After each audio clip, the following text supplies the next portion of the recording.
అందరికీ నమస్కారం. నా పేరు శ్రీనివాస్. మీరు చూస్తున్నారు Srinivas social connect YouTube channel. Friends, ఒక మంచి టాపిక్‌తో మీ ముందుకైతే వచ్చా. ఒక్కొక్క లైక్ ఇచ్చి నన్నైతే సపోర్ట్ అయితే చేయండి.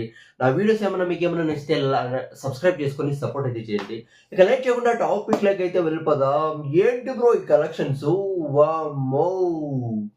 ఒక రీజనల్ మూవీ, ఒక తెలుగు మూవీ వరల్డ్ వైడ్‌గా 350,00,00,000 కలెక్ట్ చేసిందంటే ఏం మామూలు విషయం అయితే కాదు బ్రో ఇది.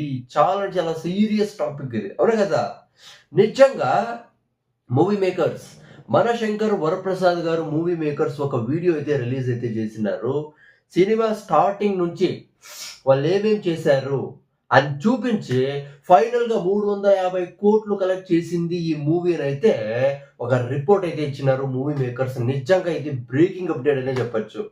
అందరూ చెప్పొచ్చు ఫేక్ కలెక్షన్స్ అని సోషల్ మీడియాలో ట్రెండింగ్ అయితే చేసుకోవచ్చు.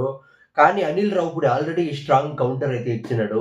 ఫేక్ కలెక్షన్ చెప్పుకునే అవసరం అయితే మాకు లేదు. ఇవి నిజమైన కలెక్షన్స్ అని అయితే చెప్పినాడు. నిజంగా చిరంజీవి స్టామినా నెక్స్ట్ లెవెల్ అని చెప్పొచ్చు. ఆల్రెడీ ఎందుకంటే లాస్ట్ ఇయర్ సంక్రాంతికి వస్తున్నాం సినిమాతో బ్లాక్ బస్టర్ హిట్ అయితే అందుకున్నాడు. అదే అనిల్ రావిపూడి, వెంకటేష్. అవునా కదా! 300,00,00,000 క్రాస్ కలెక్షన్స్. దాంతో అనిల్ రావిపూడి మీద నమ్మకం అయితే విపరీతంగా పెరిగింది. ఇప్పుడు నెక్స్ట్ సంక్రాంతికి, లాస్ట్ సంక్రాంతికి వస్తున్నాం. ఈ సంక్రాంతికి మనశంకర్ వరప్రసాద్ గారు. ఇక నెక్స్ట్ సంక్రాంతికి అనిల్ రావిపూడి మీద విపరీతంగా నమ్మకం అయితే పెరిగిపోతుంది ఆడియన్స్ అంతా. ఒక అద్దిరిపోయే ఫ్యామిలీ ఎంటర్‌టైన్‌మెంట్ సినిమా తీస్తాడని చాలా మంది అయితే అనుకుంటారు. దీంట్లో డౌట్ లేదు. ఆ క్రేజ్‌తో సినిమాకైతే విపరీతంగా కలెక్షన్స్ అయితే వచ్చేస్తాయి. అవునా కదా! అది కాకుండా దీంట్లో చిరంజీవి, వెంకటేష్ ఇద్దరు నటించినారు కాబట్టి సినిమా భలే ఉందంటే నేను కూడా ఇప్పటికి చూడలేదు. చూడల్లా. ఈ ఈవెంట్‌లో మెగాస్టార్ చిరంజీవి కూడా మాట్లాడినాడు. నాకు చాలా ఇష్టమైన సినిమాల్లో ఇది కూడా ఒకటి. మనశంకర్ వరప్రసాద్ గారు కూడా ఒకటి.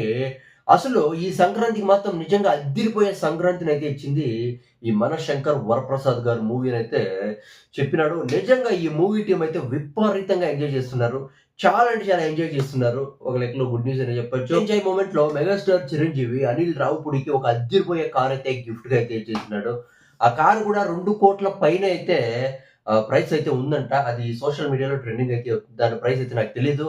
చాలా ఎంజాయ్ చేస్తున్నారు కాబట్టి ఇంత కలెక్షన్స్ వచ్చాయి కాబట్టే మంచి కార్ కూడా గిఫ్ట్ గా అయితే ఇచ్చేసినాడు. ఇక దీని గురించి మీరేమనుకుంటారు కామెంట్ అయితే చేయండి. మనశంకర్ వరప్రసాద్ గారి మూవీ 350,00,00,000 కలెక్షన్స్ గురించి మీరేమనుకుంటున్నారు కామెంట్ అయితే చేయండి.